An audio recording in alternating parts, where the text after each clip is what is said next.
आजादी के बाद जो नियम कायदे बने उसमें किसानों को बिचौलियों के हाथों में छोड़ दिया गया था। किसान कहां फसल बेच सकता है, कहां नहीं बेच सकता है, इस तक के नियम बहुत सख्त थे। किसानों के साथ दशकों से हो रहे अन्याय को दूर करने की इच्छा शक्ति हमारी सरकार ने दिखाई है। एपीएमसी एक्ट में बदलाव के बाद अब किसानों को भी उनके अधिकार हासिल होंगे। किसान अब जिसे चाहे, जहां चाहे और जब चाहे अपनी फसल अपनी शर्तों पर, किसान की शर्तों पर वो फसल बेच सकते हैं।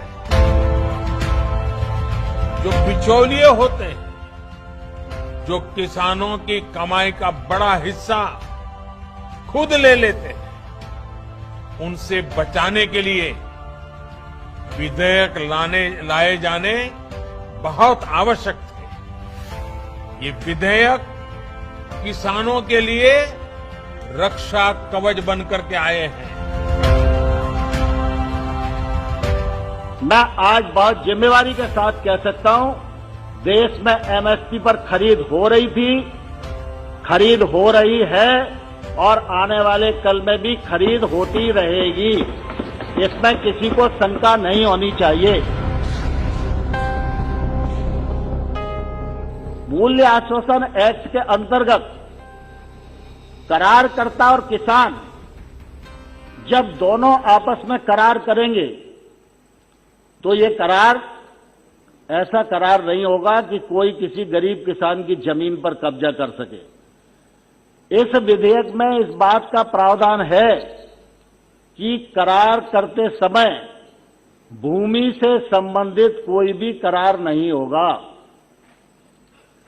अगर किसी ने भी भूमि से संबंधित कोई भी लिखा पढ़ी करी तो ये कानून का उल्लंघन ही माना जाएगा। ये विधेयक में प्रावधान नहीं है। अगर मंडी परिधि के बाहर का जो प्रेमाइसेस है, चाहे वो किसान का घर हो, चाहे वो किसान का खेत हो, चाहे वो किसान का माल जहां रखा है वो वेयर हाउस और कोल्ड स्टोरेज हो, अगर उस पर से खरीद की जा रही है तो उस पर कोई टैक्स लगने वाला नहीं है।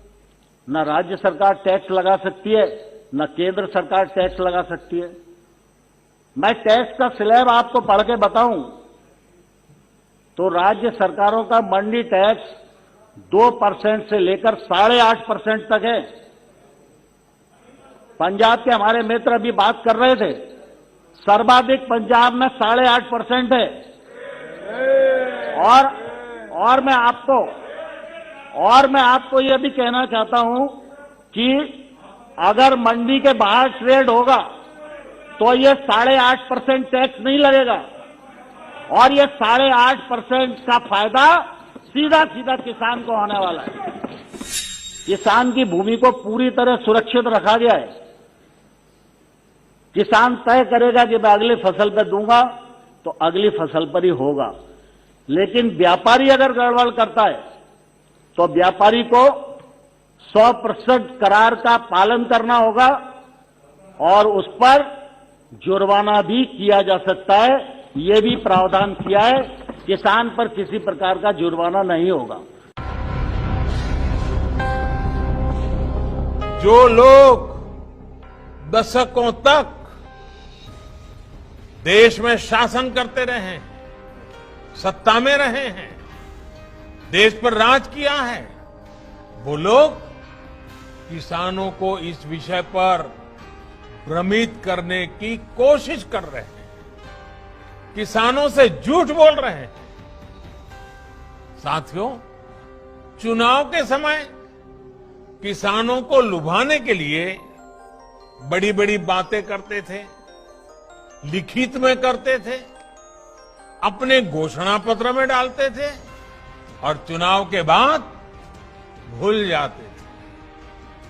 और आज जब वही चीजें जो इतने दशकों तक देश में राज करने वाले लोगों के मैनिफेस्टो में है। वही चीजें भारतीय जनता पार्टी एनडीए सरकार कर रही है। किसानों को समर्पित हमारी ये सरकार कर रही है, तो ये भांति भांति के भ्रम फैला रहे हैं।